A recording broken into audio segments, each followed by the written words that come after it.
Some viewers may find the following video disturbing. Viewer discretion is advised. I'm back and I'm mad! Welcome, you lovely kids.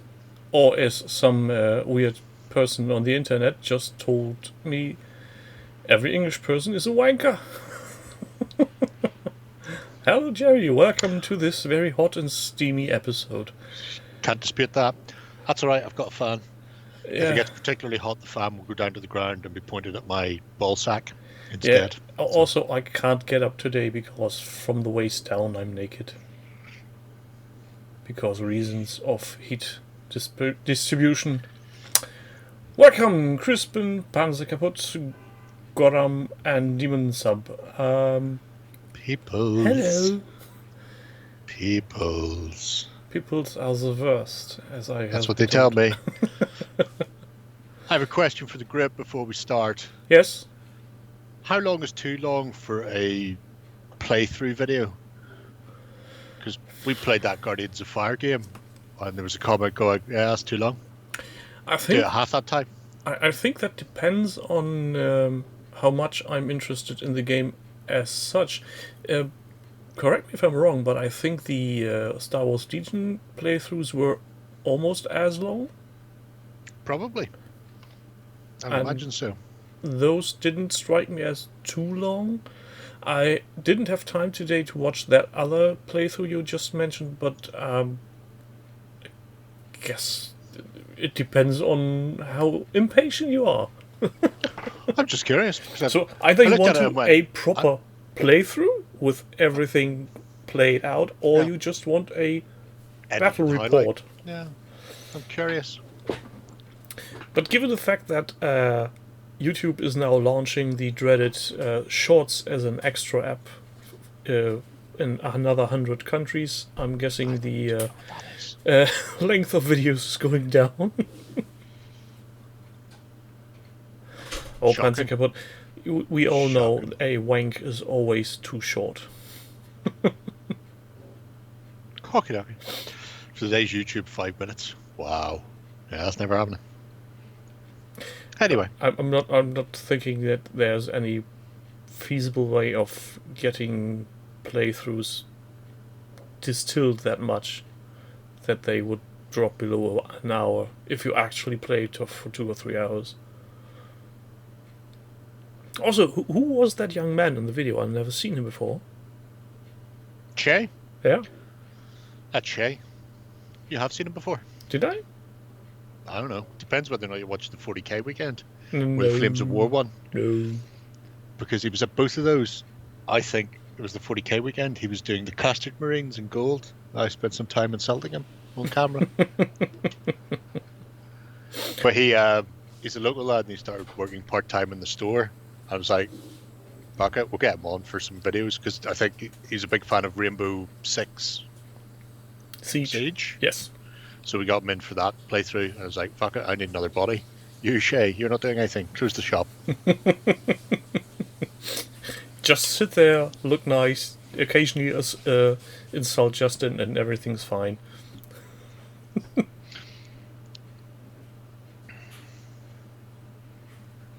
If I really want to know about the game, maybe an hour, says Toros.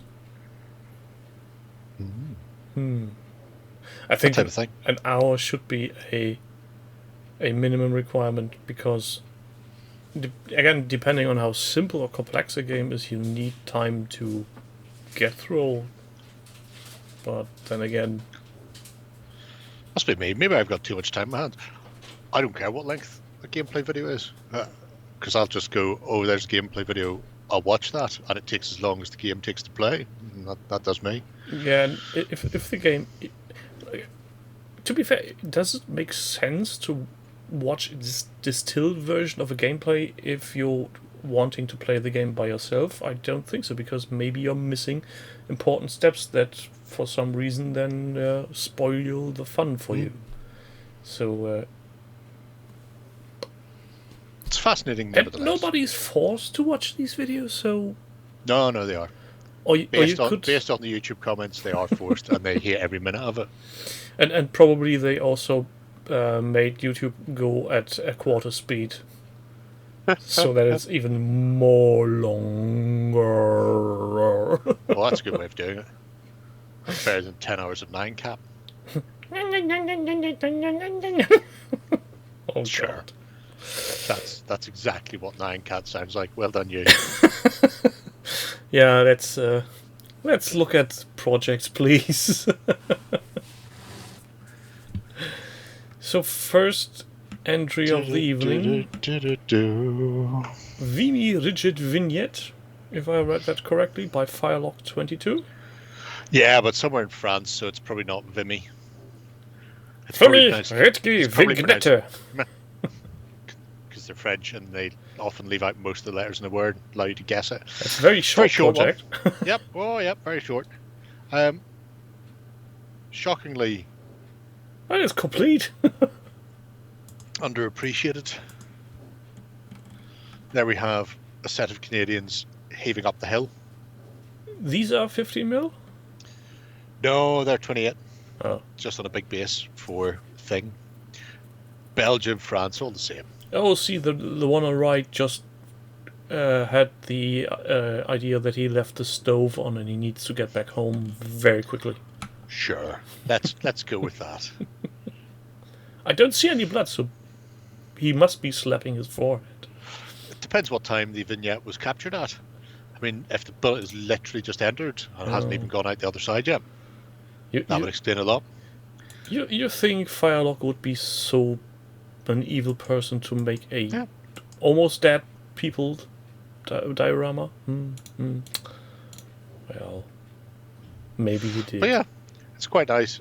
Presumably, he's done it because he is Canadian. I'm not sure if he's from Canada or not.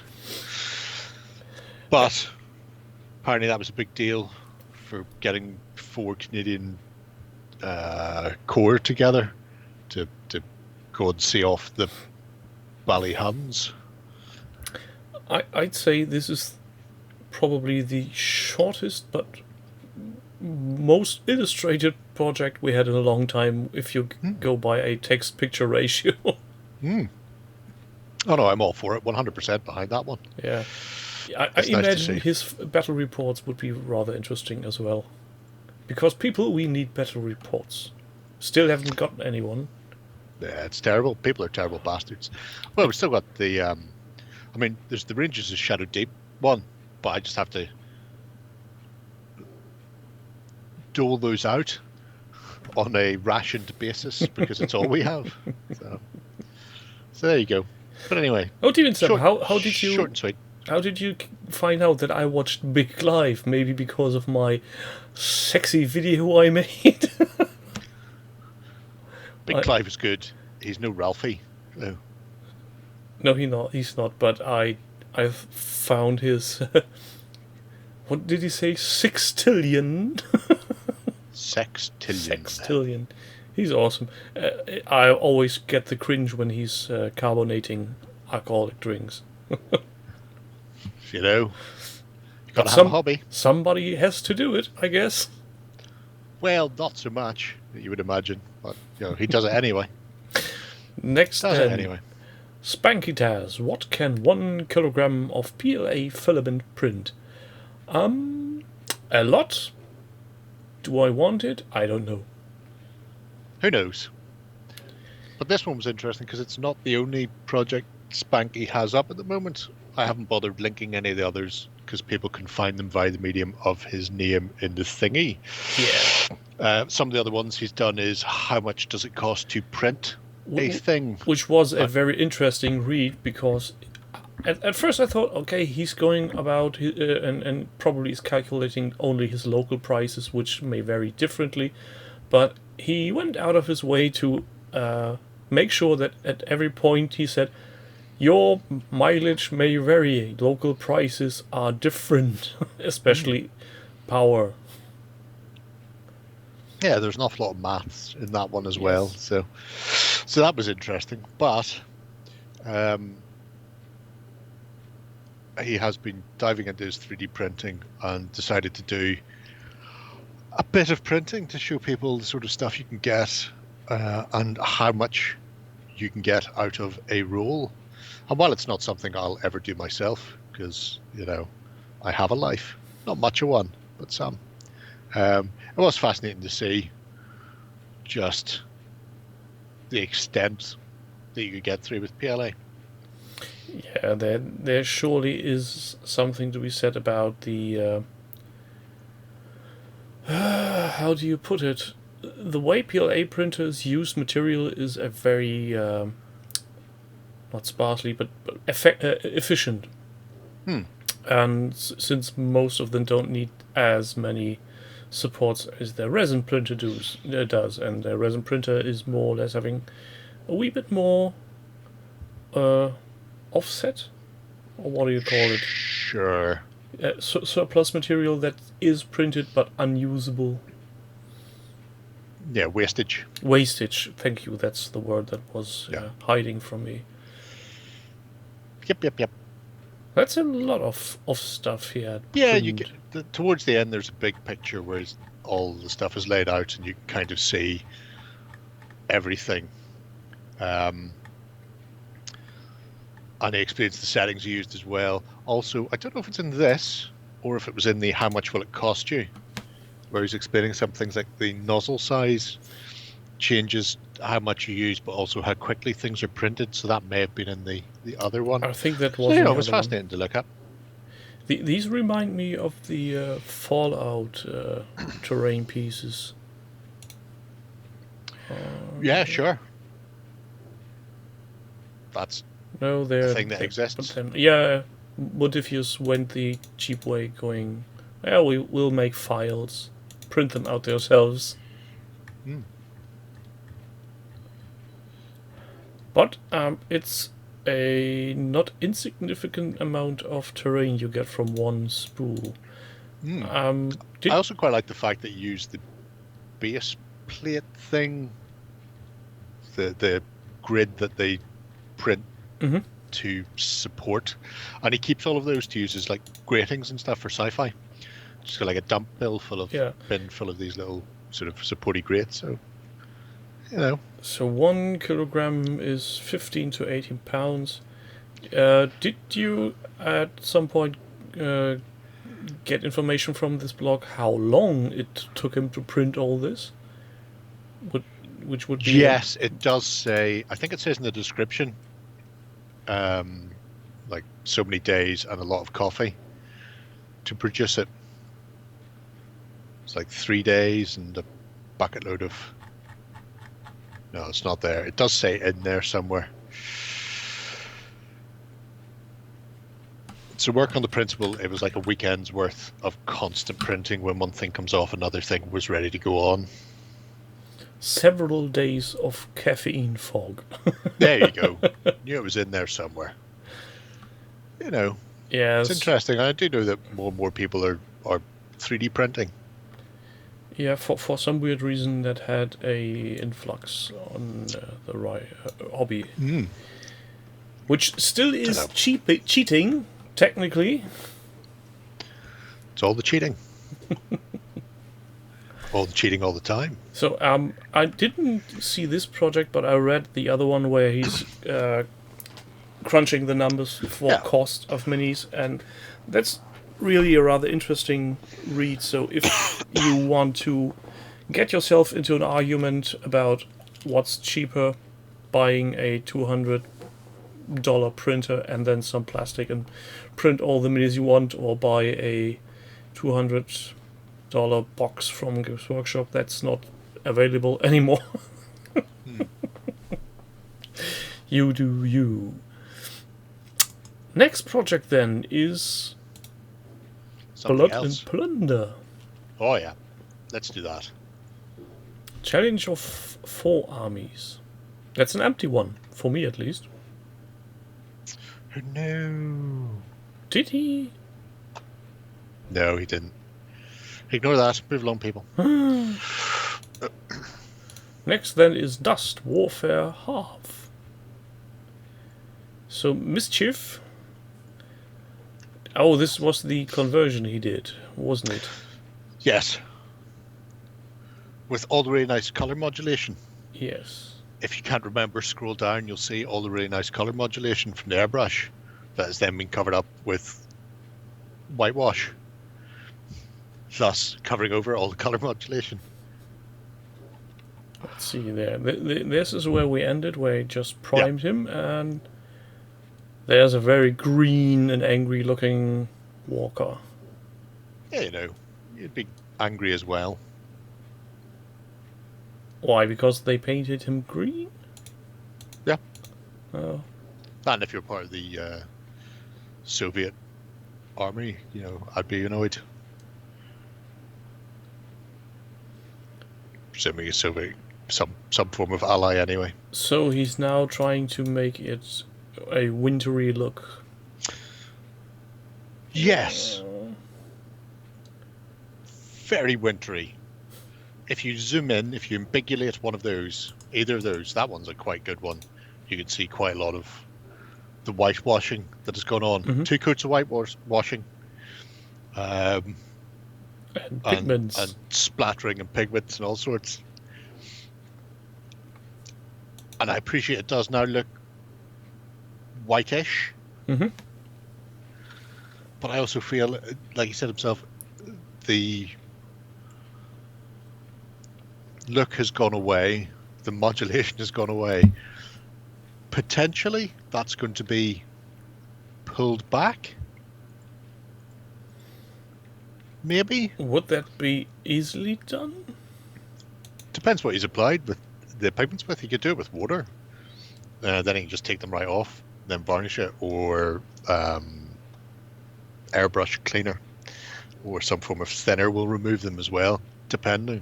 And I mean, probably the thing for me would be to pull it back from the legs and maybe the front of the ram scoop type thing, you know, the places that we'll see wear, because they'll put the whitewash on and then that will start to rub away. So I'm hoping that we will get more of that green back, because it's just gone too stark the other way. It's almost like he hit it with Halford's grey primer. I think he went a bit overboard with the airbrushed whitewash. That just took the green to a much too bright level.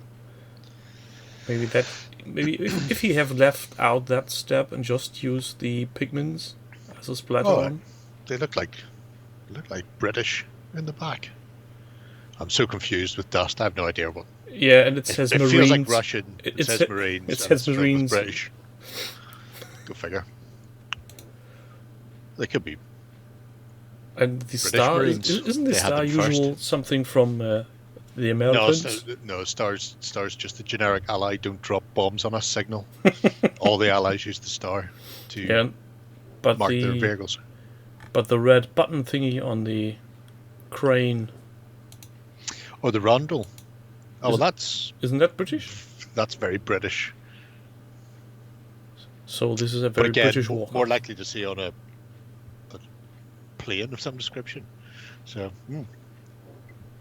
anyway, I do like the machine. I do like the work he's done. I hope that whitewash gets throttled back in some way. There's always Dettol. There's always Dettol. You're right there.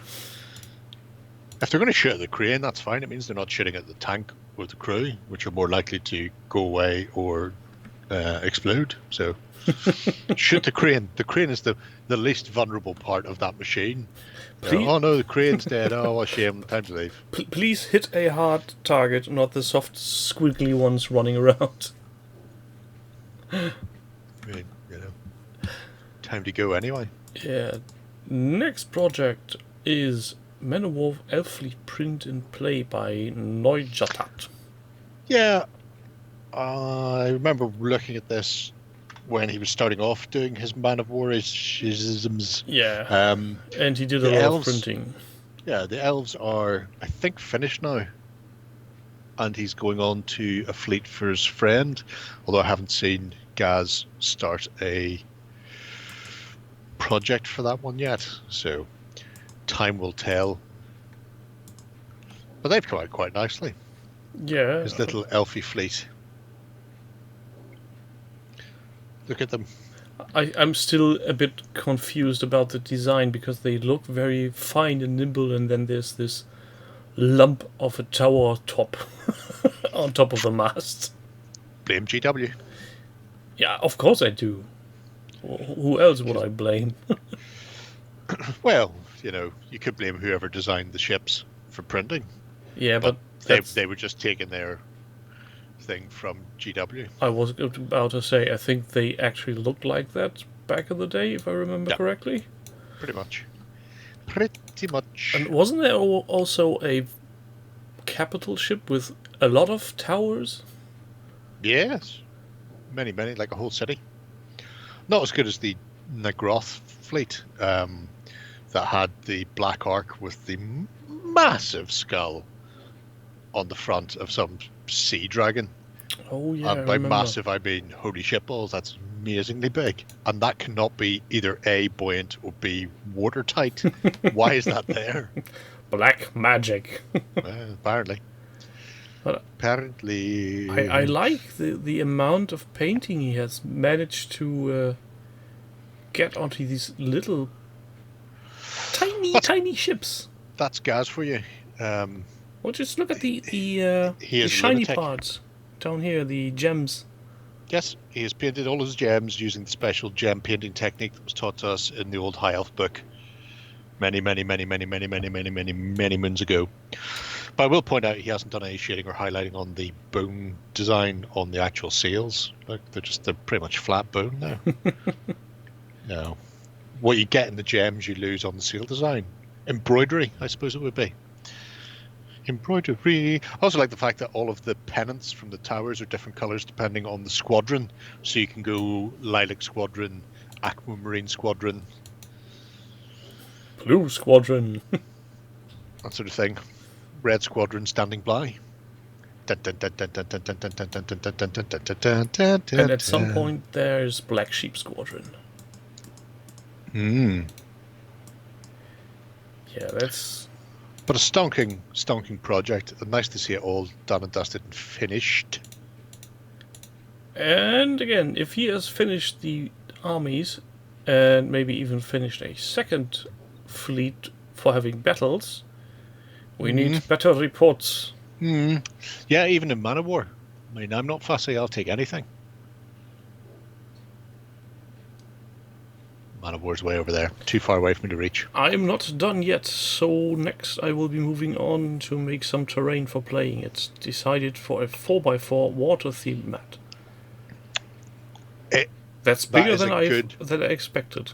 That's a very good idea, though. Definitely have a water theme mat for playing naval games. Because I tried to play one on a desert map, and there was something wrong, and I couldn't quite put my finger on it at the time. But that's a good shout. Only the camels were able to move, yes? 4x4 is, if memory serves, what they used to suggest.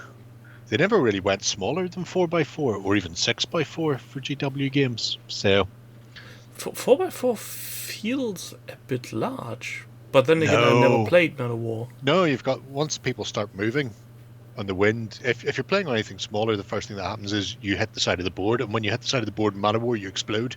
Oh, there's no going off and coming back on shit. So like an X-Wing, you are off the table, you're gone. Yeah, exactly like that.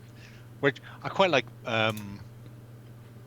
Black Seas from Warlord, the one that Mantic's Armada is based on.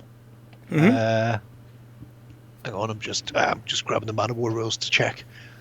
Oh no, that's not. That's magic. Don't drop it. Man of War somewhere else. What the fuck is Man of War? Oh well.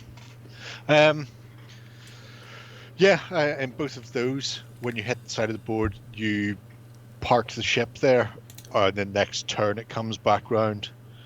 So essentially, the sea is not. It's not like flat earthers believe you don't drop off the edge of the world. You're away for a turn and then you come back in where you left. That would be having turned round.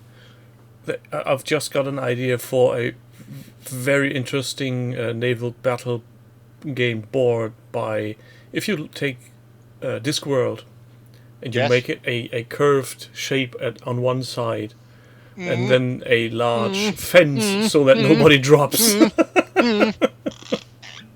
Yeah, I'm all for that. Oh, Today's whiskey is from the Mourns, and it's Hinch Distillery. So there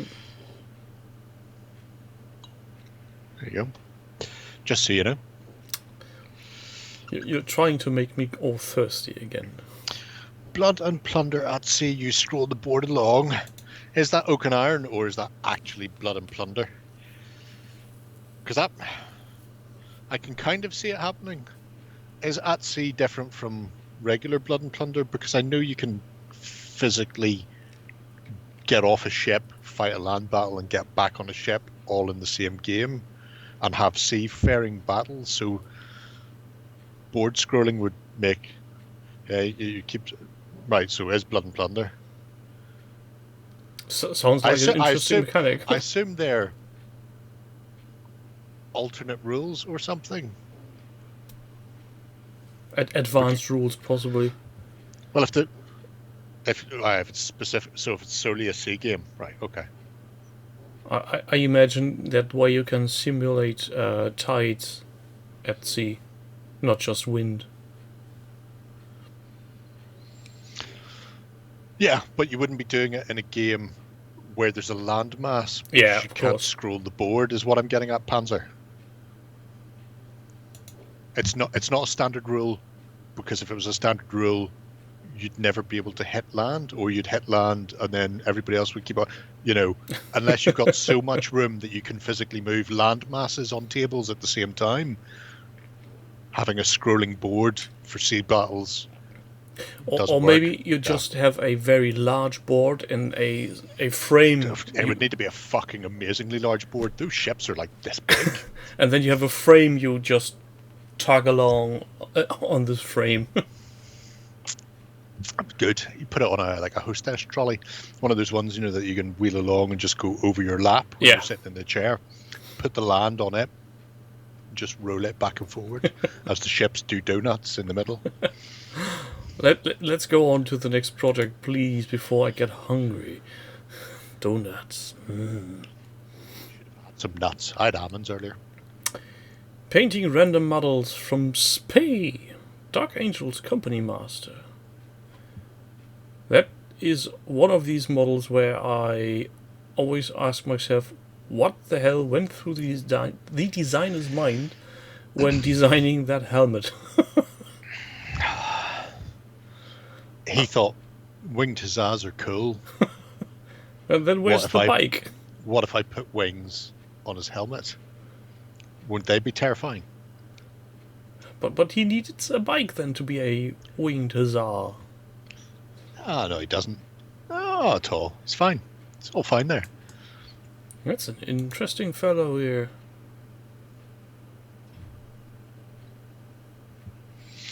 It's like the TikTok man from Oz. He's even got the windy bit.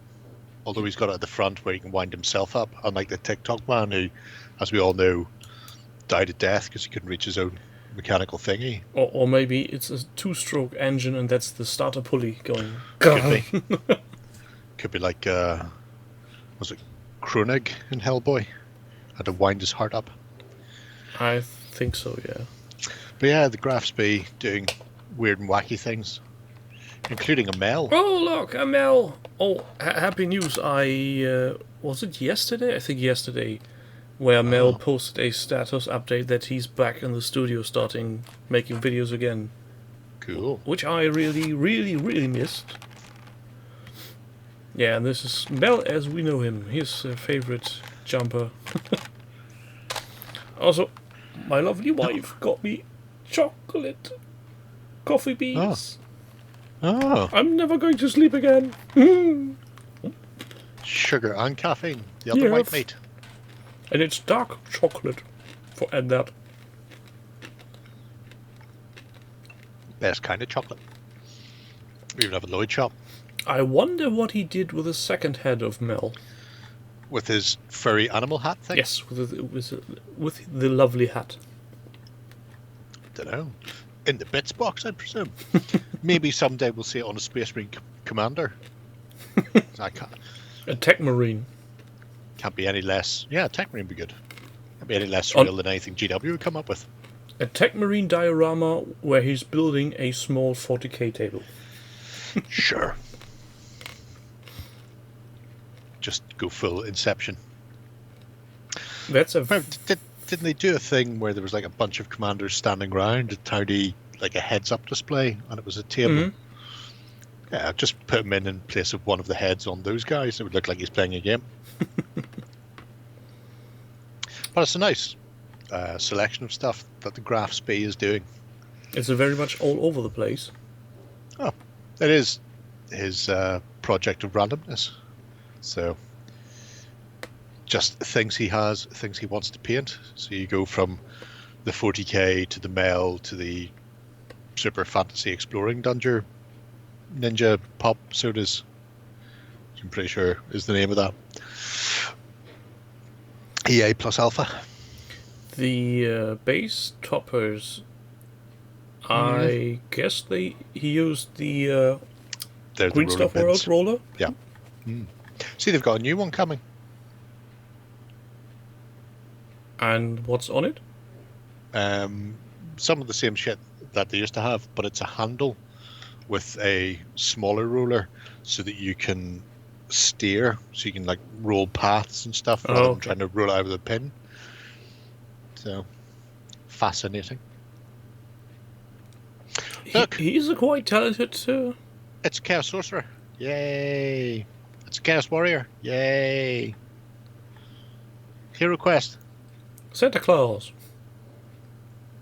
For how long has he done What? this project? It seems to go on forever. Yeah, it's been going for a year or more. You've just not been paying attention. I never am. Well, you know, it's your fault entirely. I do like the Warmonger / Foundry Santa Claus. They're nice. Especially when he had them in the little snow globe type things. Christmas bobbly bits. Oh, grots. Some grots here, some grots. And again, Again. the Christmas guys. More Kev all the time.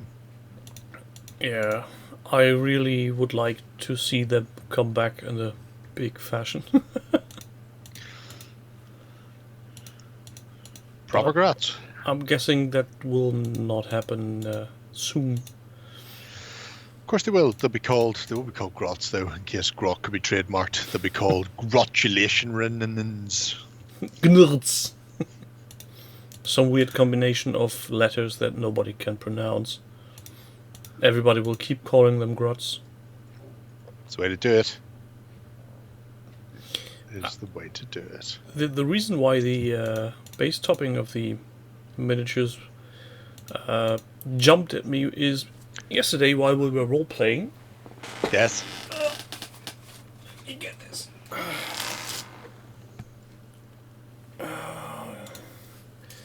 I did a little experiment on myself with my what you call it, pasta machine. It went yes. horribly wrong Good. because this kind of air drying clay doesn't really play nice with the machine.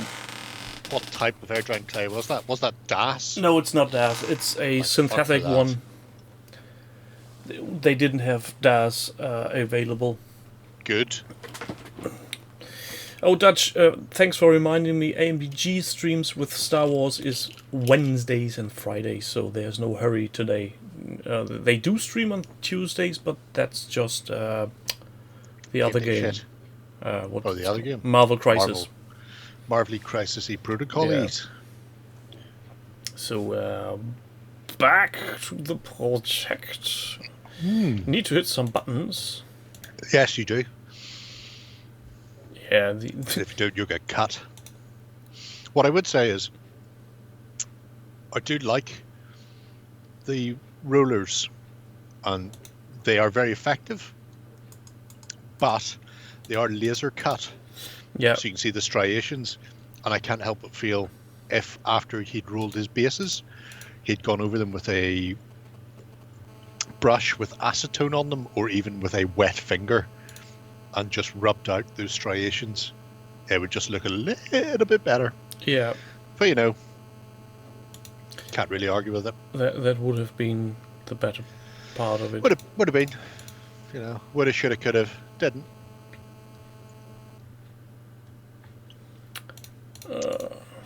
Milliput and plasticine is a great way of doing it, Collins. Apart from bulking out the amount of stuff you have, it also makes it less sticky.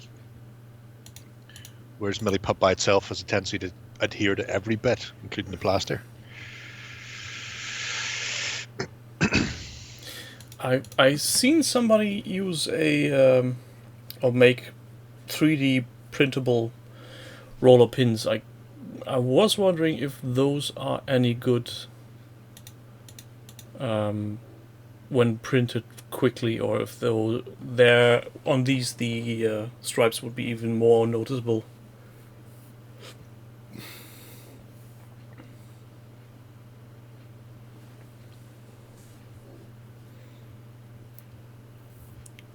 Did I lose you there? No. I have no idea. My knowledge on printing is fucking remote. So I'm going to say, sure, maybe, no. Yeah, so then that's 420 recommendations. That's a nice little number. Venture on to the next one. Resolution 2021 by Dan Lee.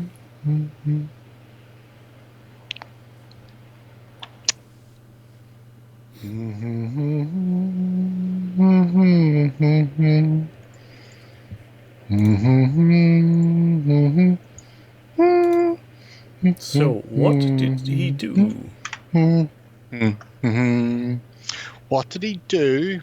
Kingdom Death Terrain and Kingdom Death Train and a model from something, which I think it was last week. Yeah, it was last week. We looked at the idea of doing the stuff using the gold leaf. yes. Hasn't quite worked out. So in the meantime, returning to this to do a bit of... As a palette cleanser. Yeah. What I will say is I have a feeling it's the glue being used for the gold leaf that's causing the issues. But I've no idea what type of glue gold leaf should be using. However, having seen it used on Tinternet and TV shows in the past, it goes on to some very abstract shapes, especially when you look at the old plaster frames for paintings, which were all gold leafed with lots of baroque swirls and the like, which make putting it onto a miniature much easier in comparison. Yeah. And then when it's buffed out, it looks like just pure gold. So I think it's the adhesive is causing the issues. Well, maybe it's not the adhesive itself, but the Oh, there you go. the plastic. You found a way of doing it, Dan. Oh, I should look forward to the update then. So what was the problem then? Waiting was too long. That's usually in our hobby, waiting not long enough is the problem. It's one of those things. You've got to get in there. Maybe applying gold leaf works best when you treat them like transfers. Ah, right. So you've got a window. You presumably you have to wait for it to tack up or to start to set up. Yeah. And then you just overestimate it. I've done that before. I did it with first time I was doing enamel streaking. I knew you had to leave it for a while, and I thought it was like oils, and I left it for hours, and it was just on there solidly. It looked terrible. I was like, all right, well, that's not how this is done. A very narrow window. Very narrow windows are tight. Super easy. Barely an inconvenience. Oh, so glad I was here for that. My goodness. Hang on a second. Sure.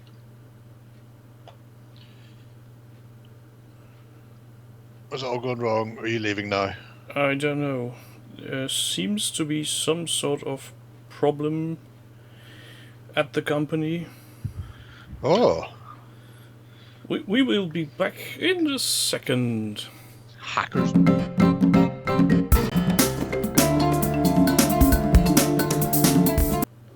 I'm back. Hello. I just got a call that somebody ripped off a door handle Right. from a very important door. All right. Not the toilet then.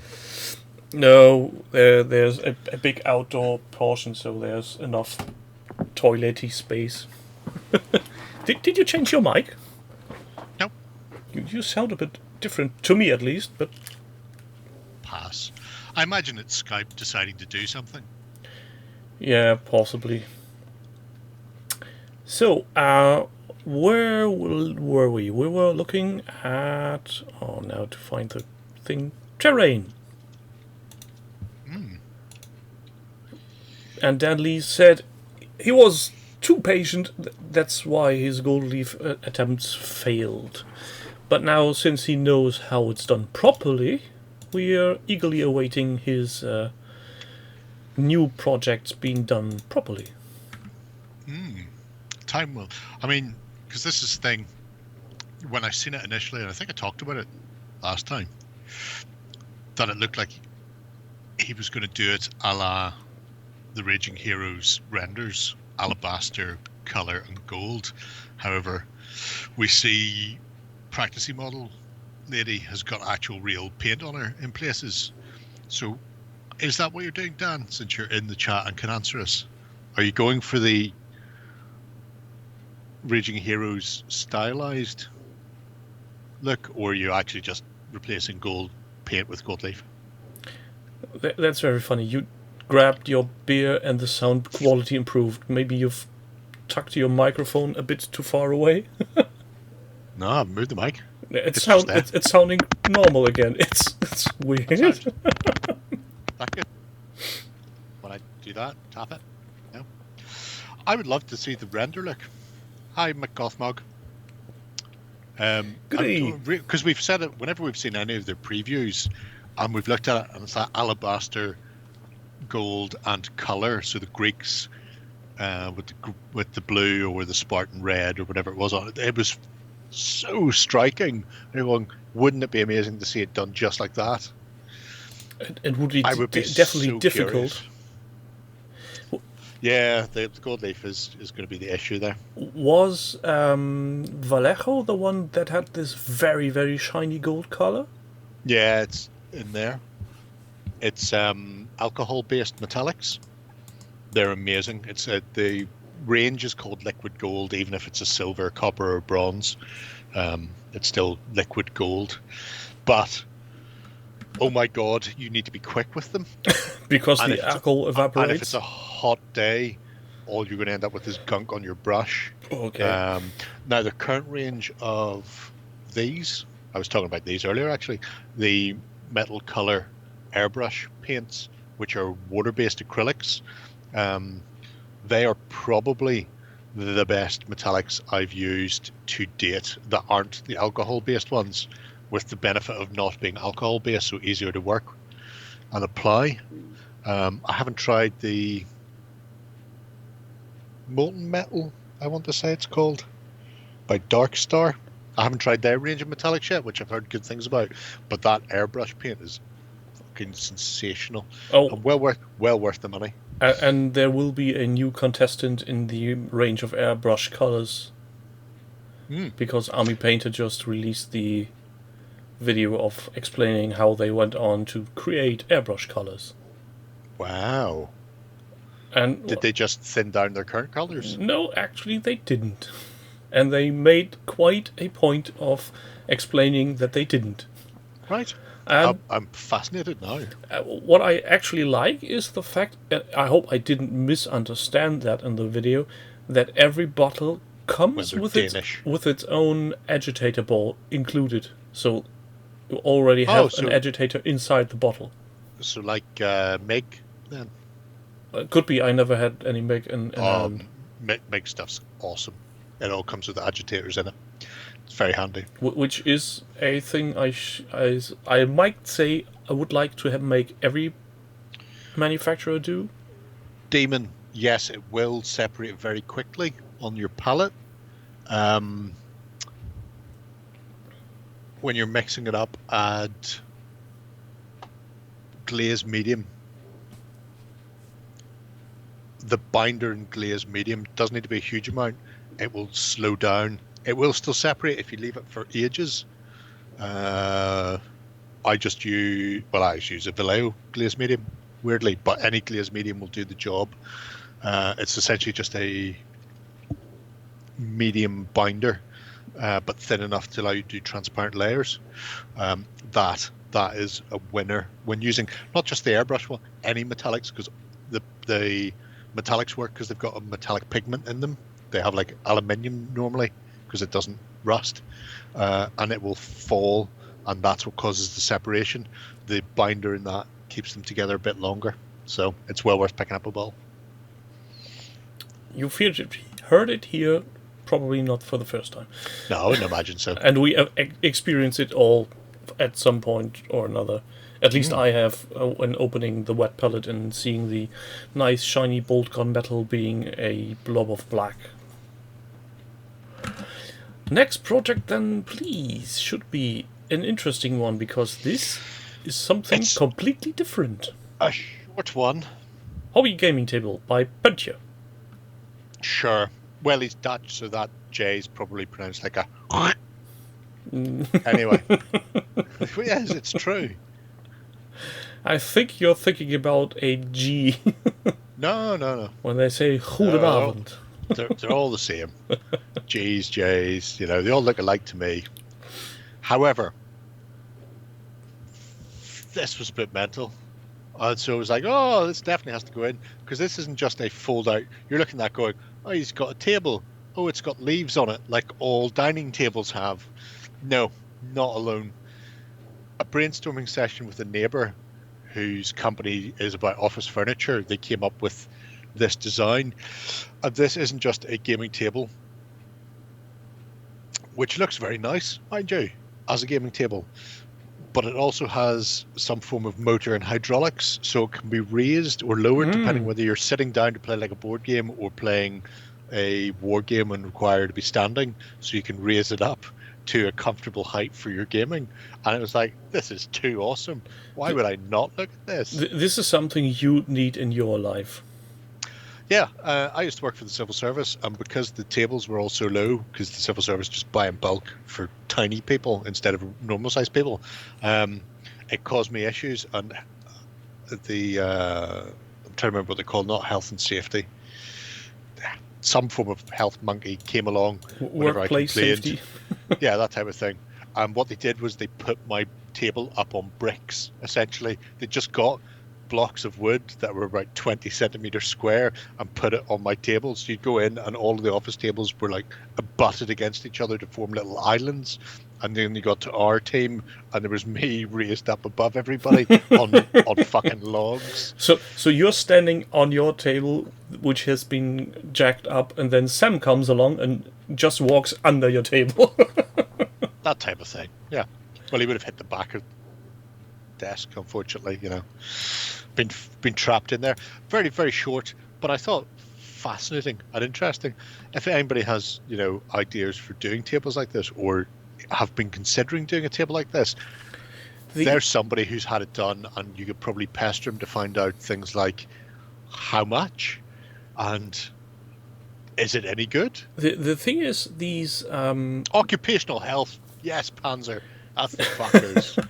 These motors, so the basic legs you can buy separate. I know that, and I think the most interesting part for me is the way they manage to lock the tables when they fold up, because that's a mechanism I haven't seen before. That looks way sturdier than what you would normally find. Yeah, which is handy when people are going to be leaning on it. Yeah, because people will lean on it, even when you tell them don't lean on the table. They will lean on that. Do not lean on this side of the... Damn it. Yeah, this is a very interesting one. Yeah. And it's quite a nice white oak table as well. I like that. It would look good in my kitchen. Just saying. Poon. If you Puntje. ever want to get rid of it. I'm going to say it's Puntje. Dutch can correct me on that. If he's still around. I guess he left. He fled when we started going. They all sound alike. There's Dutch letters, J's and G's, S's. They're all. Nobody understands what DSR rules means. Isn't that the German version of D&D? Yeah, it's das schwarze Auge, the black eye. Yeah, that's what I was going to say. There you go. So we do know what that means. Has something to do with the black eye rules for using computer screens. I.e., if you're playing that game, You you'll need get a punched in the standing table of at Yeah. least a meter and 50's height. eye. Sure. It's all good. It's all good in the hood. Anyway, Yeah, Nice this is really something. I look One of forward a to kind? the first battle report as well on it. Hopefully, it will be Infinity and not one of his board games, because I know he plays board games as well, which I care less about. Yeah, this is an awesome thing. So next up, Mad Dog Stew. He's a thing that exists. And he does armies. He does tiny fighting men. Romans. In this case, Romans. Romans go I was home. going to say. See, I was about to say that Romans go to the house. Did you see some fuck put a 20-minute video Yes. on YouTube explaining that joke? And I haven't clicked on it because, quite frankly, the fact that he put it up and went, "This joke explained," and all I can think is the whole point of that joke is the explanation is the joke. The fact that he's being corrected is the fucking joke. Why have you done a 20-minute video on this? I hope you get hit by a bus, you bald turd. Because people will be getting angry and clicking on the video. and Oh, no, that's see, getting- I went the other way. I got angry and went, I'm not clicking on the video. Yeah, but that's the Fuck this fuck. unusual way of Oh, working no, it's with much, this. it's much better to always get angry and not click on the video. Don't show the bastards that you appreciate them in any way, shape, or form. Indeed, that is very much true. Yeah, that's not helping us pronounce the sound, though, is it? Which is why we're here, Dutch. It's the only thing we want to know. How do you pronounce that? Puntje. Huh? So it's Puntje. Not You say Puntje. that. I'm going to go with Petui. His name is Gesundheit. Petui. Anyway. So Mad Dog started this a while ago, but we've had updates / completions. So this is for Mortem et Gloriam. 50 minutes? 15. Well, Mortem et Gloriam is scale agnostic, but the models he's using are the 50mm forged in battle stuff. Presumably some of this is the new Ultra CO cast plastic versions as well. Oh, I like the addition of That's fine. small dice at the end. Oh, right, so not the PSC stuff, but just the standard metals. What model was the forged in battle? The generals. Okay. Everybody's favourite, But- Cataphract Cavalry. I've got the feeling that he didn't really seal the static grasp by the looks of it. It's 50mm, life's too short. But he could still at least apply a coat of varnish. Dude, they didn't apply coat of varnish. What are you talking about? Tell them to fuck off, Stu. Type faster. FUCK OFF YOU. Or just go H-U-N. FU. Sealing static grass, you need scenic cement, Collins. The best way to do that is there's a Dutch terrain builder who's actually a site member as well. Paper Cuts, but it's not spelled Paper Cuts. He showed how to make a scenic cement, which is the stuff I have in my Hellman's mayonnaise jar, which you won't know yet because the jerry can is only coming out on Thursday. Anyway, essentially you want something like a PVA glue or a medium. You can use PVA glue with the surfactant, so isopropyl alcohol or Dishwater. dishwashing liquid or rinse aid for a dishwasher, that sort of thing. Fairy soap, anything. So anyway, PVA, water, that very super thick, just like coloured water. Put it on, it will soak in because of the surfactant in there, breaking the surface tension, and then it will dry solid. You won't lose static grass. It's very good for terrain. Trees, you can scroll on and click open things while we're talking. Trees especially, which lose a lot of flock and things, definitely need to be sealed. The benefit of doing it with the Scenic cement, which you can buy from Woodland Scenics and other places, I think Knock sell it as well, is that PVA has a slight sheen. The Scenic cement doesn't, but you can literally make it with matte medium, isopropyl alcohol, a few other bits and pieces. Go for your guns, leave it a few days, and all of the chalky matte medium residue comes out. It leaves like a solid layer at the bottom, and you pour off the Scenic cement from the top of it so you can produce it yourself en masse. It's excellent. Oh, that was the jar you showed me after last week's show, I think. Yeah, it's down there somewhere. I will actually, because I'm a beneficent god, I will give you the link.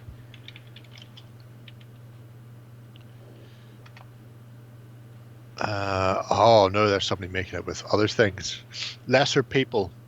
I don't want lesser people. Holy shit balls. Okay. I'm just going to have to go to his website thing now, aren't I? Because searching for it just gives me a lot of crap. Videos.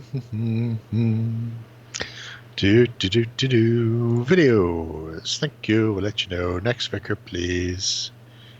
Scenery glue. 4 years ago. Is that when he told me to make that? Holy shit balls. There you go. That is it in a handy dandy 15-minute video. But yeah, you mix it up, leave it a few days, decant it. The stuff that's left behind, throw it in the bin. Nobody has yet found a good use for that, but it's really good. I use it all the time. Anytime you see anything of mine finished, which is fucking rare, with static grass and stuff on it, it's been dripped on via the medium of a pipette. You just literally just go blob blob blob. 3 drops will cover a 40mm square base, and because it's so thin, it just you don't even have to brush. So simple. So would it work in a these little super easy dispensers? Yeah. You can put it into. I've got a Woodland Scenic squirty bottle over there somewhere. Actually, it's behind a layer of stuff that I'm not going to lift out. But yeah, you can spritz it on. So if you're doing hills and forests and shit, you can go just spritz it. So airbrushers either will work. I would do a spray bottle because I'm lazy. But when you're done with the spray bottle, unscrew it, put it into hot water, and then squeeze. The tube, the straw that goes into the spray bottle. Spray that a few times until you get just plain water out to stop it seizing up the inside of it. But it takes so long to dry through an airbrush is fine, and then clean it out. Or if I'm lazy, I literally... Where's my Hellman's jar?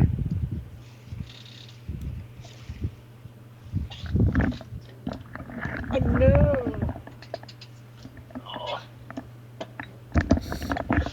I literally have this when I'm just dripping. Well, I'm going to have to refill it soon. Because, you can see I've used a fair bit of that. But I just take a pipette, suck it up, drop it on, put the lid back on, walk away. It's ideal. Yeah, that's one way of doing it. I remember I've used for garden supplies, these pump bottles. You usually put in some plant poisons and stuff. Yeah, and then go and spritz the world. Yeah, and I've used one of those with a liter of watered down PVA to seal my Blood Bowl pitch, because having such a board, you don't go with a small. No, you need to give it height and distance. No, I've done the same. As long as you clear out the nozzle afterwards, the nozzle and the straw. That's the or important tube. part. That's the important part. When you're done, run it through, like literally just boil a kettle, stick it into a cup, and then spritz away until it's all clear and you're good to go. What I did was refill the bottle with hot water from the tap, a bit of dish soap, make pressure on max, and then just squeeze it through all the way until it's empty. That's usually doing the trick. But we were not here to talk about our projects, but other people's project, because then we could nag them projects. because they are bad. Next one. Oh, Denzian. they're bad and they should feel bad. So what? Denzian's gone to space. I included this Denzian because in space! last time he was in space, it was on Mars with some scarlet jacketed British seeking revenge. He's gone much further now. He's joined up with Whelan Yutani and is attempting to settle somewhere. And once again, this is a very 3D printing heavy episode, I've just realised. Oh, I feel all dirty. I'm going to have to Brillo pad myself. Well, you've got your whiskey to blame, so... Oh, yeah, don't worry. I will. But yeah, so this is... I think he bought it rather than printed it himself, but it's a Colony Hub from LV427 Designs, which is similar but not exactly the same as the actual layout from Aliens. But really nice for a multitude of games. You could play it Star Saga, for example, or Aliens, or Legion? one of the Graves, or Legion, that type of thing. So he's going through, putting it all together and getting it ready. There's even some interesting pictures of, Bill Paxton there before he gets the killed up. design of the space station, just looking at the blueprint, reminds me a lot of Space Sorry, I've just seen the 1999. crying game statement there. Yeah, oh yeah, very Space 1999 as well. There's an interesting twist in Crying Game. Crying game? What's that? Oh, you'll love it. You should watch it with your wife. So better not. It's very excellent film. It's got Forrest Whitaker in it before he really goes full Forrest Whitaker eye. although once the twist ending comes in there, he does go full Forrest Whitaker eye. But yeah, we can't say anymore because it would spoil it. But an interesting setup, because I wasn't aware that these things existed. But you also get things like civilians. You also get the most important people ever, the crew of the lander, Pharaoh and Spunkmeyer, everybody's favorite pilot, Spunkmeyer. Oh, that was something. Somebody complained about the innuendos in last week's Weekender. What? And I ran through my head. I'm going, but it was just me, Free, and Ben. I can't remember doing one innuendo at all in that entire show. I think there was one, but more Was or less there? involuntarily. I can't even fucking remember hearing one. Anyway. So yeah, so if I was to say that Spunkmeyer was the best pilot, that person would probably unsubscribe. Oh, horrible horrors. I couldn't think of one innuendo. The only thing I could think of was that Free kept referring to things as units, but unit is just somebody who's muscly, like they're steroid junkie type of thing. When they're an absolute unit, it's got fuck all to do with sex. And I was going, is it just that? Do they not understand? Or maybe there was a misreading of words and they thought no it idea. would be an innuendo. Because I looked at it, I'm going, I can't be arsed rewatching the show because I've got no time for that. I have things to be painting. How In America, much? unit is a penis. Is that what it is? Because that'd be awesome. An absolute penis. How much has he done? It's Denzian. All of it is the answer. This is the reason why Denzian's fucking tiny Napoleonics aren't in this week, and I really wanted to show the tiny Napoleonics. Because that project is now complete, and if I have my way, golden button worthy. But this is just fucking insane. It's like, I'm doing everything. Have you met my civilians being attacked by face huggers behind some barrels? No. Allow me to elaborate. Oh, look, there's Bishop. In his favorite state. Yeah. Holy Yeah, fuck. this one's been creeping around for a while. I mean...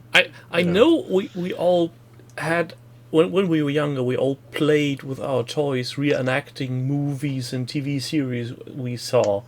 Certainly did. This is another Hashtag level. Mr. Spoon. This is a whole other level of that. Oh, Collins has gone full. Oh, what was his name? Oh dear, what a shame. Never mind.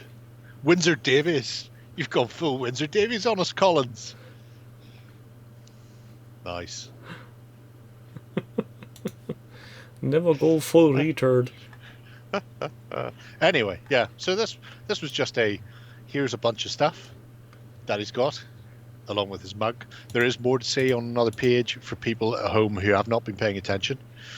But it floated back into my eye line long enough for me to get it into this week's show. And there's some spectacular things. Not just the fact that it's being 3D printed, but like using the clear plastic tube to make the containment vat for the face hugger and stuff like that. Gorgeous stuff. And presumably he will be playing Aliens, the board game, with this. But Jesus, just expand that and play like a full-on skirmish game type of thing. And there's plenty of them around. We need better reports on this. Imagine a full table worth of real alien terrain playing a survival skirmisher. Yes, Crispin. It was somebody on YouTube saying that they wouldn't suggest anybody should watch the channel or whatever because of the innuendo, and I'm going, oh, fuck me. I mean, occasionally there's someone. If Warren's there's definitely some innuendo. Oh yeah. But I couldn't for the life of me think of any innuendo in the show at all. I ran through the running order going, no, there's nothing we can. I mean, no. Was it birds and badgers? Did we mention beavers a lot? What? I'm baffled now. So I just ignored it in the end. Hoped it went away. I would have said there were maybe one or two on the XLBS, but then the YouTube section would make sense. Solely the YouTube front stage one. Next time, if somebody is complaining about innuendos, ask them for a timestamp. I was going to say cite your sources, yeah, but I couldn't be. Like I said, I didn't want to get into that conversation. I looked at it and went, I just can't be arsed, man. Yeah, you were quite brave or stupid or both by looking at comments in YouTube in the first place. Yeah, but Ben does as well, to be fair. The rest, I think, don't. They just don't. But I do read every comment on videos that I'm in or involved with, and in case people have questions, so I can answer. Even going back to stuff that was probably... Because I don't get a ping. I have no idea when somebody's commented on them, because I don't have access to any of the OTT... YouTube videos? Yeah, none of the password things. Yeah. So I just have to physically go in and scroll, and then go back to one. So like Irregular Wars or Oathmark or the Genesis, whatever the fuck happens, something that I think people will be interested in, and I keep looking at them over weeks in case people have suddenly stumbled across it and I've asked a question, because I know nobody else will. It's very fucking time consuming. It's a lot of shit I put out apparently. Not Who really. knew I talk so much balls? I think the next project will be a fairly common sight on the show for recent times. But... Yes, but he's painted things. Again, paints on minis. Tiny flying babies. Flying babies and whippy women. The other extreme. The other white meat. The other white meat.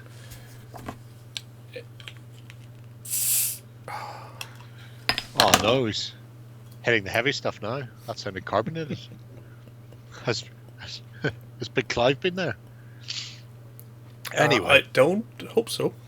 Oh, speaking of Big Clive, because of him... You now have bubbly Irish cream. Oh no, much better. I have electric toys. Right. I'm assuming you're going to say you've got a brother who reviews whiskey. No, this was actually a thing I won on the BigClive.com Patreon. And this has saved me so much money, being able to measure currents, and I still need to get back to my lights which are eating batteries, where Blinky put me on the tracks to find out how Seriously? to make it better. Why will you not just plug it into the mains? What is so difficult about this? Bish bash bosh, fuck it in there. I'm not going to answer that question. I'm not going to even acknowledge that it would have been asked. Oh, Collins, amazing. Windsor Davis was a fucking legend.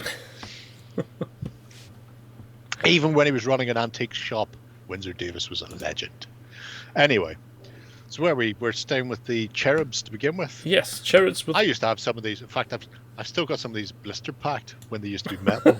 I assume these are all plastic these days. But it's nice to see. I don't even know if they've got...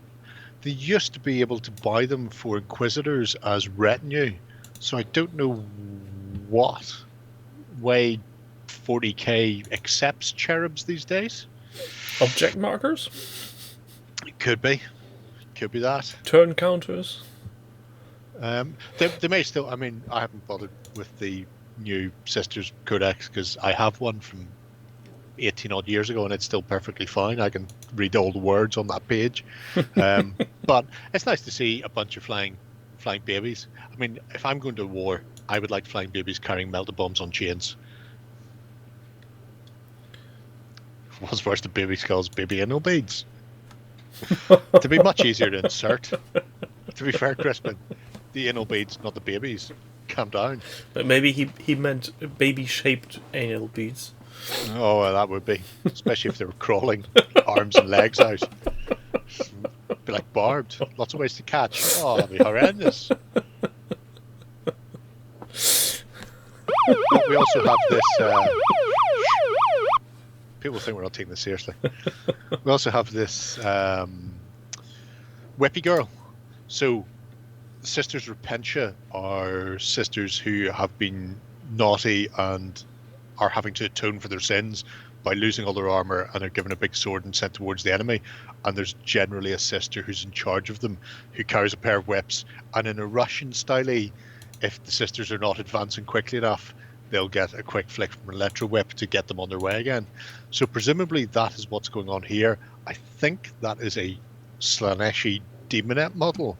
Yeah, I was just going to ask this. This just doesn't strike me like a proper model. No, the alternative is, and I haven't checked yet because she's behind the curtain and I can't be arsed, but there was a free Carnivale model with miniature war games a couple of months ago. And it's entirely possible that it's that instead. And then they've just added the Dark Elf Electro Whips to make his own Sister Superior to lead the Repentia. So I may be wrong, but I think that was Bad Rimmer from Angels and Demons Demon Sub. Part of the project before, where he had this other... Oh yeah. When I say a couple of months ago, it's potentially 4 to 6 months. Nobody really knows how time works with me, especially not when it comes to shit I bought. Everything was recent until I look at it and then discover it was decades ago. And it has soared in value. Oh yeah. I will say, Damon, that episode has my favourite line ever uttered in a Red Dwarf ever, after being captured by the bad dwarf crew and having the chip inserted into his spine that allows them to remote control him. Lister coming at the rest of the regular crew with the fire axe, screaming, "Get out of my way! I'm a homicidal maniac and I'm going to kill you," while chopping at them. It's fucking amazing. But yeah, freaky cherubs and a Repentia Superior with whips. So it's all good. And I'm just now breaking the project system because I tried to get to previous entries. Right. Oh, you shouldn't have done that. We've been here before. You don't need to go back. Yeah, well, I want to see. All we will see when you go back is unpainted Sisters of Battle and But boxes. I've got to know what model that is. Are you going to make me get up and look behind my curtain? We're going on to the next project. Rain in Hell. Saying. Doug the Fuck. Yes, Douglas the Fugless. So he's into that weird game of Uncle Adam's making? Limit to the project system is it depends on the day, hour, and how the project system is feeling. You can't have more than 9 pieces of content within a single entry in the project, and I think then you're capped at 12 images within a single section. So theoretically 54 images, I think.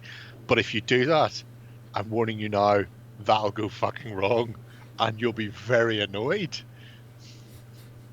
Yeah, I had the very high fortune a few days ago that I was able to upload 10 pictures at a time, which I didn't expect to actually work. Yeah.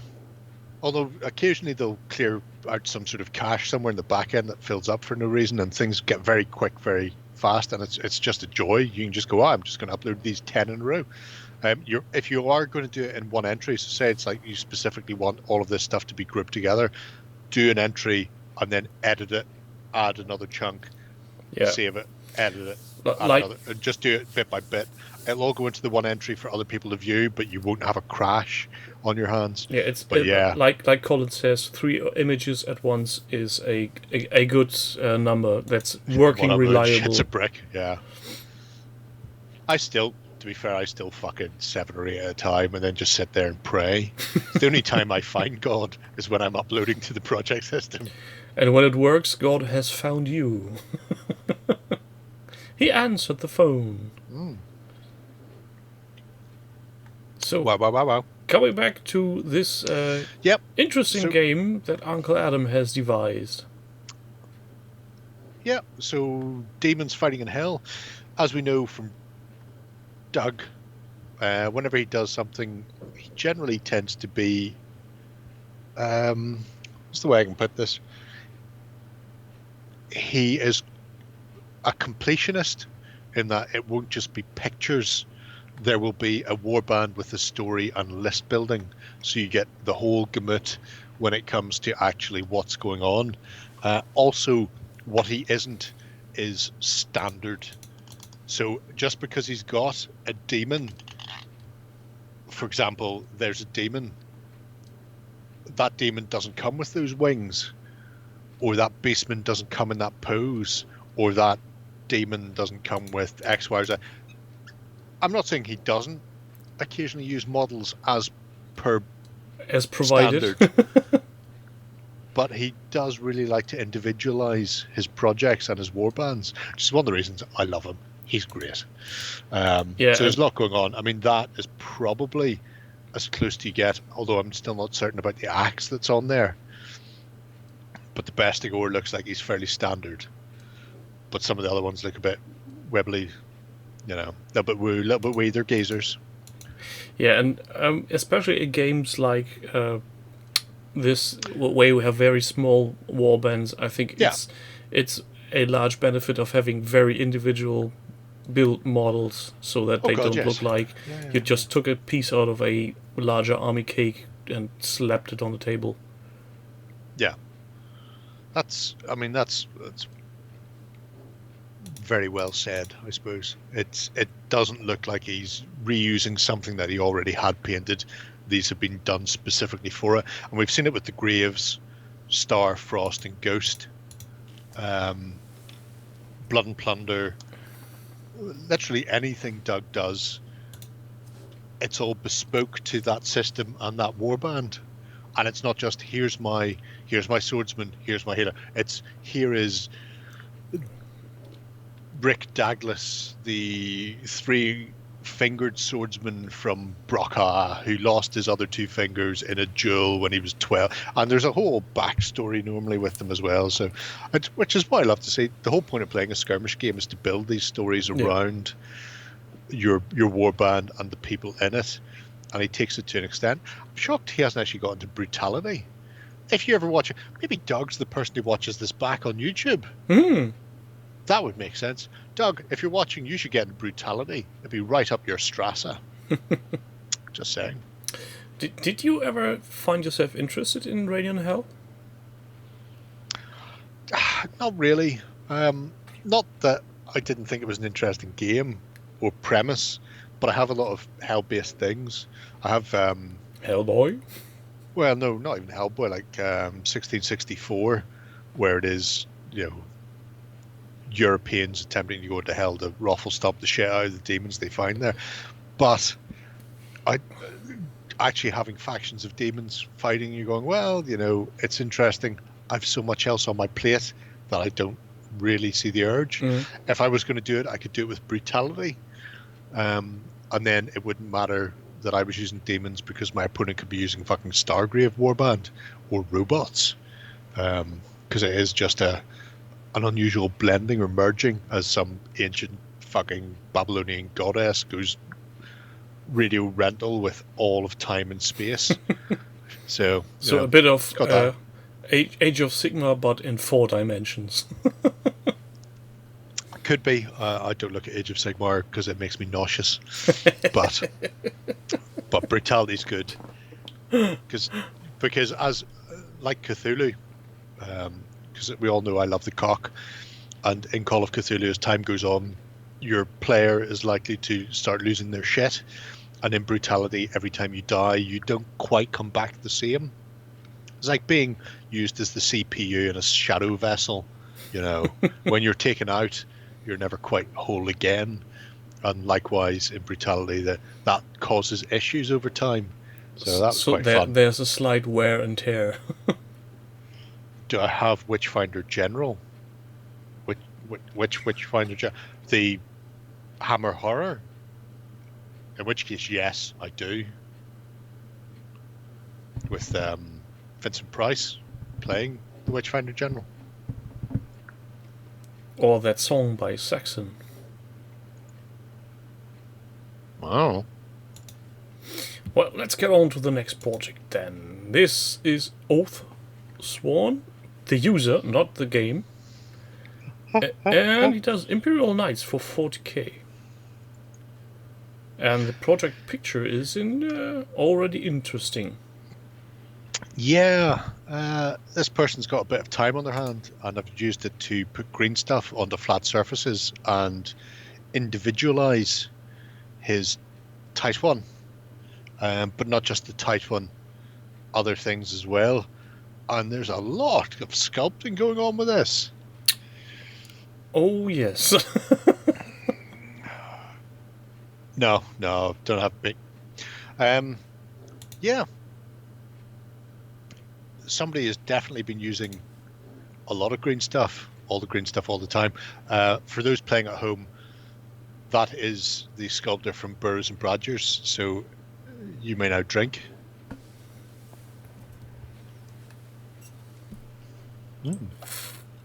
But that's quite nice. He's taken that terrible eagle-beaked head off and replaced it with a lion, so he's got like a cyber lion. I'm getting really Warcrafty vibes from the style of the lion head face on, not the cyber lion, but the actual heraldry. What made it look so familiar. Yes, there. So the lion head you're looking at, that is just screaming out of World of Warcraft. All you need is Varian Rin going, "Don't put me back in the fighting pits, orcs," and you're good to go. Speaking of World of Warcraft, have you seen the announcement of the pandemic game in the World of Warcraft? Nope. I seen Free put up a story about a World of Warcraft game that nobody is buying. You're thinking, holy shitballs. You've got the biggest game of all time and nobody wants to back your board game. You've done a shit job at doing that board game. Well, it's by the guys who do Pandemic. Yep. And they use the Lich King. Right. But that's more or less all I know. The pre-event, that's a bit dull. I mean, the pre-event Pandemic was interesting because you could talk to members of the Horde and make plans to fuck over Death Knight characters whenever they came out the other side for Wrath. A more interesting one would have been the actual Pandemic that people use as research, which came courtesy of a bug that allowed pets to be infected in a raid, and then you could put the pet away and then take it out again outside. I remember that. Wasn't there... Virologists and epidemiologists use it as a case study of what humanity would do in a pandemic. I think What's that YouTube channel called again? Extra Credits did a story on that. No idea. I only know because I was playing World of Warcraft when it happened. And everybody dies. And it wasn't just that everybody died. Some people deliberately spread it. Like Republicans refusing to get vaccinated or wear a mask. They wandered about coughing on people until they got the virus. Other people took to the hills, fled from populated areas, left Stormwind and Ironforge and fucked off into the wilds and tried to avoid any contact with people that could give it to them. And other people, healers and priests, went out into the infected population and tried to cure as many as they could until they succumbed themselves. And when you had a player base at that stage, it wasn't as high as the peak was 14 million. But I think there was still, in vanilla, there must have been still a good 5 to 6 million that suffered that. But yeah, so it's used as a case study because it was the largest pandemic they ever had actual figures on until today. So it's good times. Hashtag coronavirus, hashtag Twitch is going to take this down. Now, Twitch isn't YouTube. You say that now, Can I just say, the amount of detail sculpt on this is insane. You know, his job is to sculpt shit. So when you've got something and you go, I want to make it unique for myself, I'm going to sculpt shit.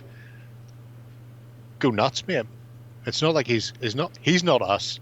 He's not us going, I want to put a crest on the shield. Yeah, that looks like somebody's stapled a chicken to it.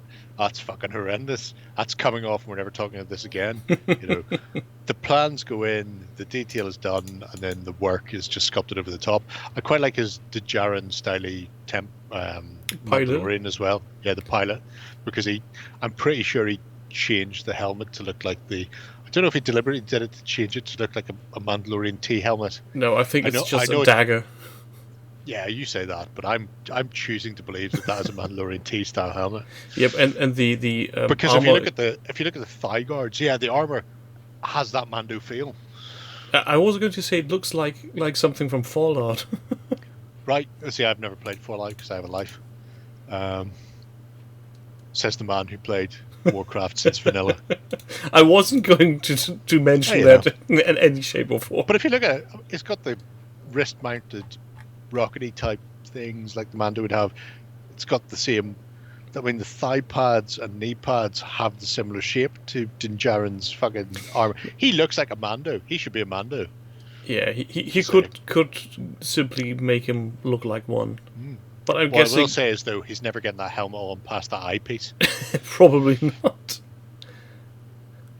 But yeah, stunning stuff. I'm really looking forward to seeing this painted. Yeah.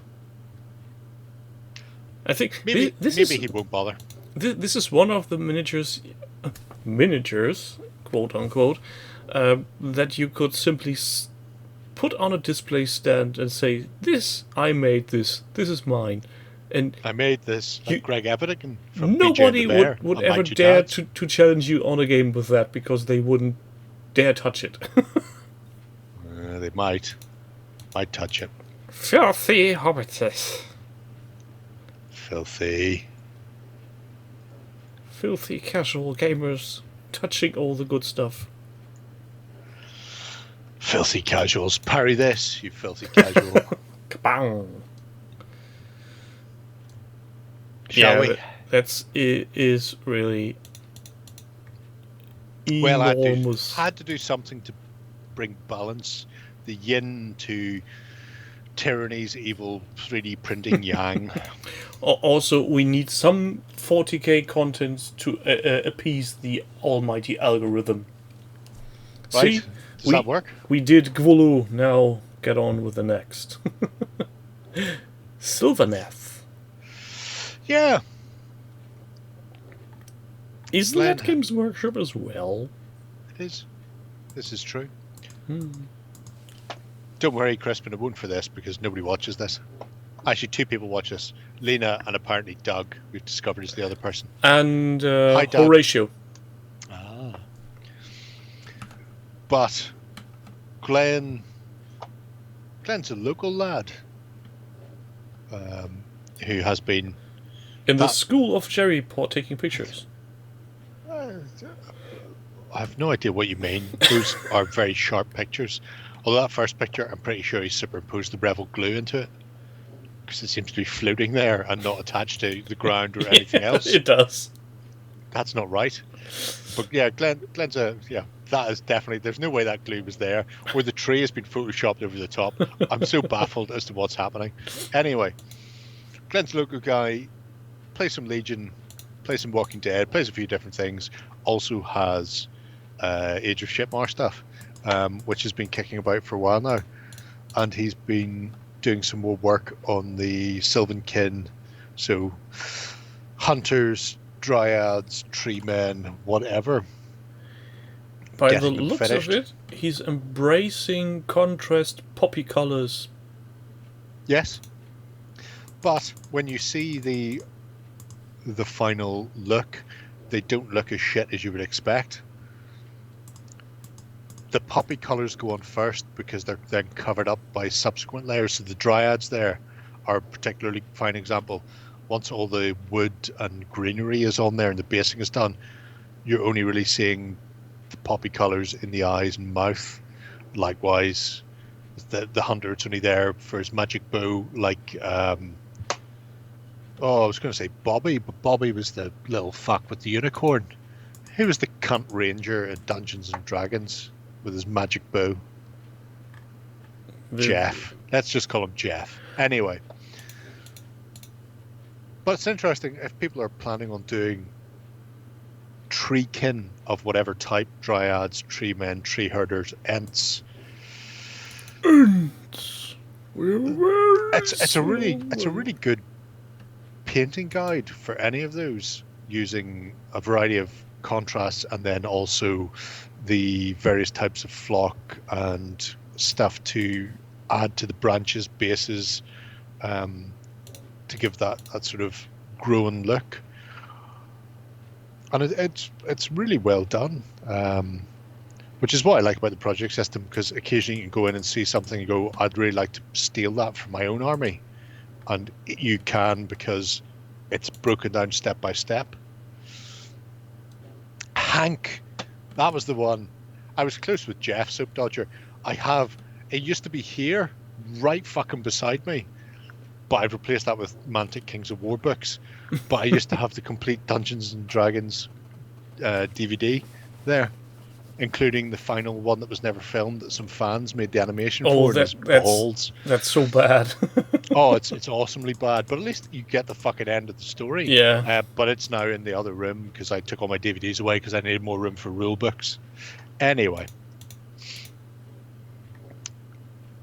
But yeah, Glenn has fired out a really nice how to do your tree men / Sylvaneth.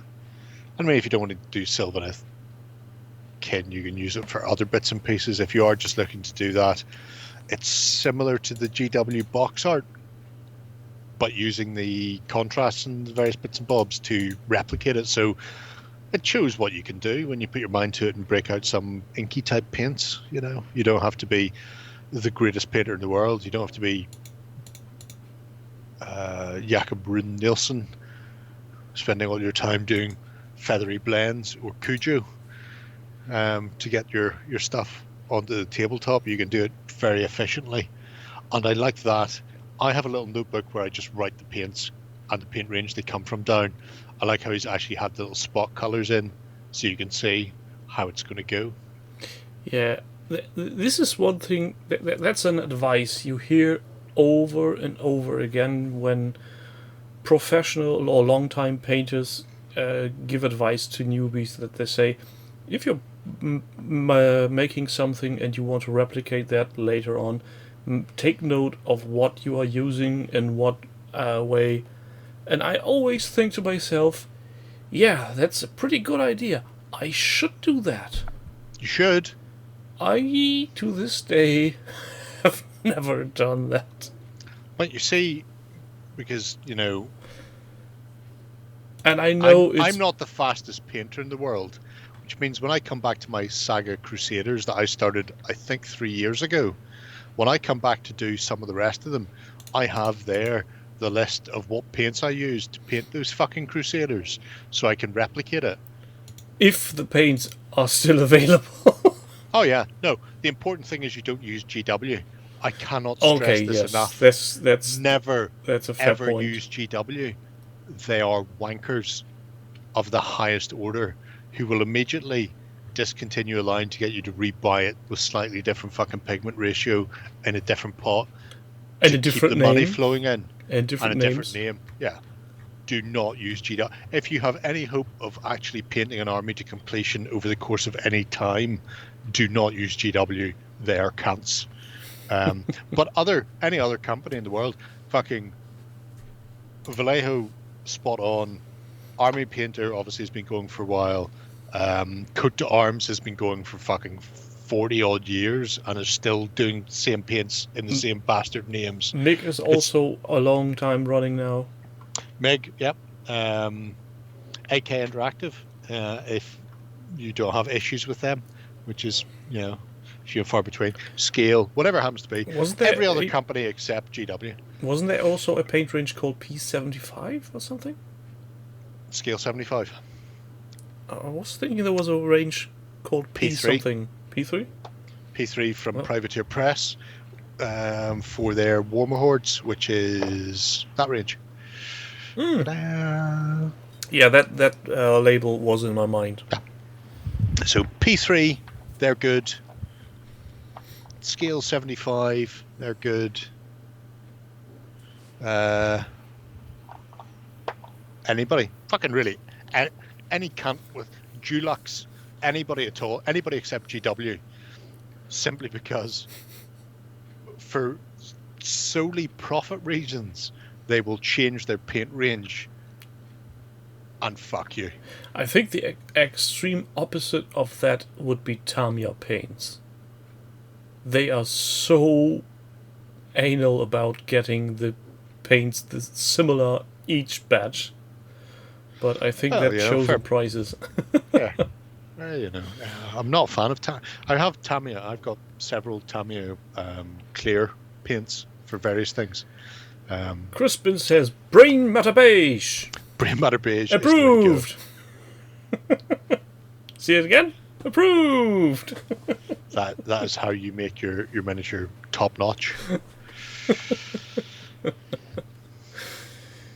So But- you already gave them the next project, Yeah. which is I feel we should move along. We're coming up on 35 minutes here. yeah. The audience is losing concentration. So he's doing Star Wars Legion. I thought I would throw this in because you. I need some fix. Yep. Oh, hello. Also, it's Stefan, who exists, and we've not seen Stefan in a while, so it's nice to see him reappear. Hopefully, lockdown hasn't been too balls. And he's doing Tauntauns not in the snow. No, he's like Lloydie, 1 foot on the sea and 1 foot on the sand. They've all been based up for Scarif. The weird thing is, there are so many people who took the Stormtroopers, the Snowtroopers, and the Tauntauns and made them distinctively not Hoth. Yeah. But I can't remember seeing anybody taking every other unit and make it a snow base. Well, it's probably because snow basing is a pain in the hole. Would be my guess. Possible. Unlikely, but possible. No, it is. It's a right pain in the heart. I never did it, so I can't speak from experience at this point. There is some snowy stuff from Army Painter somewhere from a start building box. I can't remember. I remember somebody did snowflock that was white static grass and was the worst snowflock I've ever seen. I want to say it was GW, but it may have been foreground. I don't know. It was balls. If you're going to do snowflock, buy Woodland Scenics, which at least it's fucking flock. Anyway. But, yeah, so Stefan has done, a fantastic range of stuff. And he's come to the end of pretty much his Scarif stuff. I like the fact that he's got a speeder there. And we all think of it as a snow speeder, but as we know, they brought those speeders from elsewhere and they were having trouble adapting them to the cold. Yes. Which means you should see speeders in not snow colors on other planets. I think they were just called snow speeders for convenience sake for were selling called, the toys. Yeah, for selling the toys from Kenner. But it's a really nice, extensive, I suppose, is the word, rebel force. If I had one critique, actually I have several critiques, but the main one is his aquarium plants are very aquarium planty. It's not the worst I've ever seen, but I can't help but feel like those aquarium plants just need a wash over them. Yeah, like, they could have gone with a bit more. Just throw even a light brown wash or an oil wash or something to make them look less green plastic on the base, because with the big tufts of grass, I mean, that must be like 12 mil or 15 mil static grass tufts for the long, grassy, dune sort of look to them. That looks all great, and then you've got these big plasticky plants stuck by them, and they just stand out as being big plasticky plants. But otherwise, it's just fucking terrific. Yeah. A Brain Matter beige dry brush and then a wash. That's the way to go. Yeah, and the interesting thing is what I find funny is he went the same route as I've done. He bought one of each unit. Yeah, completionist. So I had to. No, I think he actually went the Fleet Troopers. There are 2 units of Fleet Troopers in there. Collins, they're soft plastic, so the same way that people used to paint Airfix figures, if you give them a PVA, we're back to PVA again, if you give them a thin PVA coat all over, PVA is very rubbery, stretchy, and then you prime over that or wash over that, and it's clear, so it won't hide the colours. The wash then is on top of the PVA, and you don't get the cracking as bad. Although yes, soft plastic is a pain in the backside.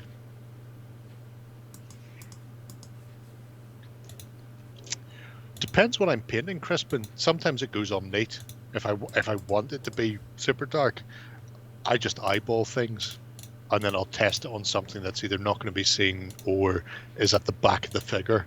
And if it's too dark, I'll add a bit more to it. But unfortunately, there's no easy answer to that. You just fuck around with it. I take it you're not talking about the little dropper. You're not talking about the dropper bottle washes. You're talking about the massive fuck off pots, wherever they are. The dip. Yeah. Like that type of thing there. Yeah. Yeah, you just... these do get a lot of wash. Also, they are so matte, they suck all the light out of the room.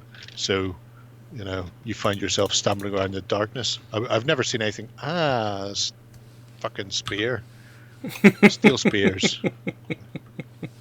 Fuck you. We didn't have any spear-related injuries recently, so... No, well, we've got one now. I hope you're happy. You happy? Yes, blood for the blood god. Yeah, just for that one in particular, you just have to suck it and see, I'm afraid. I would at least go 1-to-1 in most cases, and sometimes bigger than that. And that dilutes quite well with water. You don't need to do anything else with it particularly. I'll have an introspective moment of silence for the Hinch Distillery crafted cask. It's an Imperial Stout finish. It's quite nice. Worth it. Totes. So then we come to the last entry for today. The last entry for today, another 40k one, because I know you love them. Zebra Outrider. Looks like he loves his tanks. He does love his tanks, but not just his tanks. He loves his Imperial Guard. What do they call them these days? Astra Smarties or something? Fucking who knows. Anyway. So this is a That's too smart. That's a good one. I need to remember that for tomorrow to tell my colleague. Who fucking knows what they're called? Imperial Guard is Imperial Guard. Don't go fucking around with stupid names. I was actually surprised that the what is it called? The Kill Team box actually called them Creek. Right? So they They're still called Deathcore of Creek. Yeah, for I was going, what? You still call them Creek and they get the miniatures with the nice looking gas mask? What's happening? And Don't worry, they can comfortably call it Deathcore of Krieg because only 7 people will be able to buy that box. And only one person in Australia and New Zealand. No, not even that.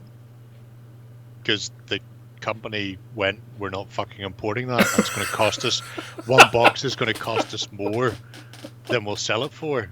So they're not importing it. Oh, grand. I imagine GW will make sure the GW stores in Australia and New Zealand have it at a fucking hefty markup. Because fuck those cunts. Yeah, it's horrendous. Oh yeah, it's terrible. But this is nice because it's a collection of additional add-on parts. You've got your standard guard tank with, I think, a Forge World turret, Cromlech dozer blade, other bits and bobs added on. But you also have, and you don't see this often, you have a cost as well. So cost to construct costs the same as X, Y, or Z, because he's gone, well, I've had to buy these bits from other companies. You know, it's all well and good looking at somebody's tank army and going, oh, that looks gorgeous. Oh, they look so much better than the GW ones.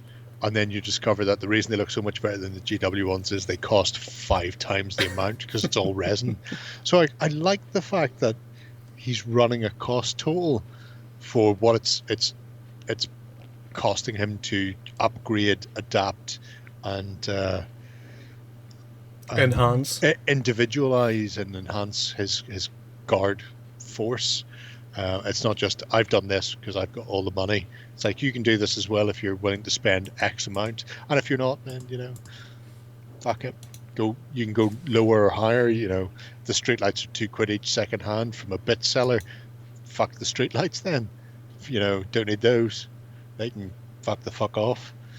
But things like that, the additional engine housing and not a dozer blade, but the bits to dig in when your big gun fires on the back, because unless that's supposed to be a box cutter for the front, which doesn't make any sense.